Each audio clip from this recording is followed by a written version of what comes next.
নমস্কার বন্ধুরা, আমার ছোট্ট চ্যানেলে আপনাদের সবাইকে স্বাগত জানাই। আজকে আমি আলু দিয়ে দেশি ট্যাংরা মাছের ঝোল রেসিপি আপনাদের সঙ্গে শেয়ার করব। খুবই সহজ একটা রেসিপি আর খুব ঘরোয়া উপকরণ দিয়ে কিন্তু এই রেসিপিটা আজকে করে দেখাবো। আর তার জন্য আমি কিন্তু এখানে একদম তেলে দেশি ট্যাংরা মাছগুলি কেটে নিয়েছি। মাছের মধ্যে প্রথমে লবণ আর হলুদ মেখে নেব। দেশি ট্যাংরা মাছের ঝোল আলু দিয়ে খুব সহজ হেলদি একটা রেসিপি আপনাদের সঙ্গে শেয়ার করছি। ভিডিওটা পুরোটা দেখার অনুরোধ রইল। চ্যানেলে যদি নতুন বন্ধু হয়ে থাকেন আমার চ্যানেলটিকে সাবস্ক্রাইব করে দিয়ে পাশে থাকা বেল আইকনটি বাজিয়ে দেবেন। আমার চ্যানেলের নিত্য নতুন ভিডিও আপনারা সবার প্রথমে পেয়ে যাবেন। মাছের মধ্যে লবণ হলুদ মেখে নিয়েছি। এবার চুলায় একটা কড়াই বসিয়ে দিয়ে এর মধ্যে পরিমাণ মতো সর্ষের তেল দিয়ে দিলাম। এবার আমি মাছগুলিকে প্রথমে ভেজে নেব। ট্যাংরা মাছের রেসিপি কিন্তু আরেকটা আমার চ্যানেলে আরও দেওয়া আছে, তো ফ্রেন্ডরা কিন্তু খুবই ভালোবেসেছিল ট্যাংরা মাছের রেসিপিটা। তো ট্যাংরা মাছের তেল জাল রেসিপি করেছিলাম। তো আজকে আমি আলু দিয়ে ট্যাংরা মাছের ঝোল করছি। আশা করছি এই ভিডিওটাও ভালো লাগবে। আমরা মাছে ভাতে বাঙালি, আমাদের ঘরেই কিন্তু কোনো না কোনো রকম মাছের রেসিপি কিন্তু হয়ে থাকে।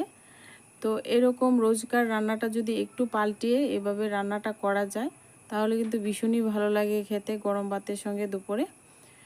তো প্রথমে আমি মাছগুলিকে লাল লাল করে ভেজে নিয়েছি। এবার কিন্তু মাছগুলি আমি তুলে নেব। তো এরকম কালার করে ভেজে নিয়েছি।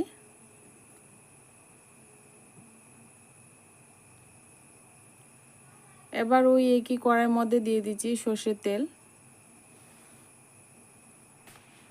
এবার ফোড়নে দিচ্ছি কালো জিরে, দিয়ে দিচ্ছি এখানে 4-5টা চেরা কাঁচা লঙ্কা, আর দিয়ে দিচ্ছি একটা বড় সাইজের পেঁয়াজ কুচানো। এবার পেঁয়াজটা একটু নাড়াচাড়া করে নেব। এবার ট্যাংরা মাছের সঙ্গে আমি এখানে 3টে আলু নিয়েছি কেটে, একটু ট্যাংরা মাছের সঙ্গে মিলিয়ে একটু লম্বা লম্বা সাইজ করে কেটে নিয়েছি। তো বন্ধুরা এইভাবে কেটে নেবেন। লম্বা করে কাটলে কিন্তু ট্যাংরা মাছের সঙ্গে মিলিয়ে দেখতে ভীষণই ভালো লাগবে। তো এবার কিন্তু যে আমি পুরনটা দিয়েছি এই পুরনের সঙ্গেই কিন্তু আলুটাকে ভেজে নেব। আপনারা যদি চান তাহলে কিন্তু আলাদা করেও আলুটা ভেজে নিতে পারবেন। তো আমি কিন্তু পুরনের সঙ্গেই ভেজে নেব। এবার আমি এখানে পরিমাণ মতো হলুদ গুঁড়ো আর লবণ দিয়ে নাড়াচাড়া করে এবার মশলা আর আলু ভালো করে এভাবে নাড়াচাড়া করে ভেজে নেব। এই পর্যায়ে চুলার আঁচটাকে লো করে দিতে হবে।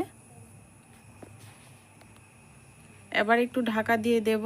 আর চুলার আঁচটাকে এই পর্যায়ে লোতে রাখতে হবে, নইলে কিন্তু মশলাগুলি একদমই পুড়ে যাবে, পেঁয়াজগুলি।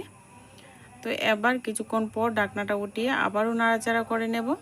আর যতক্ষণ না পর্যন্ত আলুটা একদম লালচে কালার হয়ে যাচ্ছে মশলার সঙ্গে কিন্তু আমি এভাবে ভেজে নেব।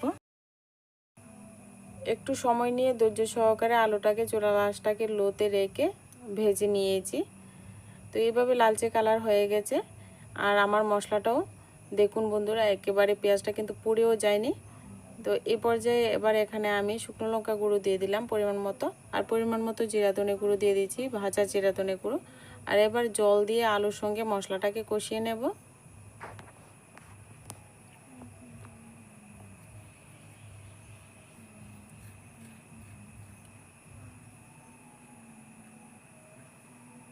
এবার কিন্তু এখানে আর কোনো রকম মশলা ব্যবহার করব না। এখানে আমি মশলাটা ভালো করে এবার আলুর সঙ্গে ভেজে নিয়ে এবার এখানে আমি পরিমাণ মতো জল এড করে দেব।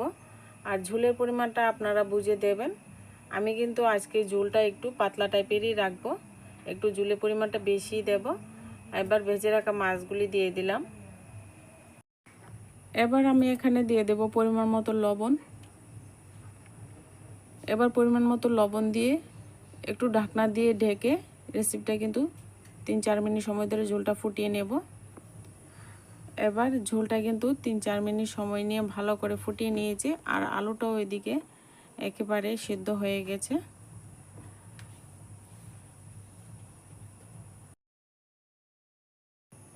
এবার এখানে আমি দিয়ে দেব ধনেপাতা।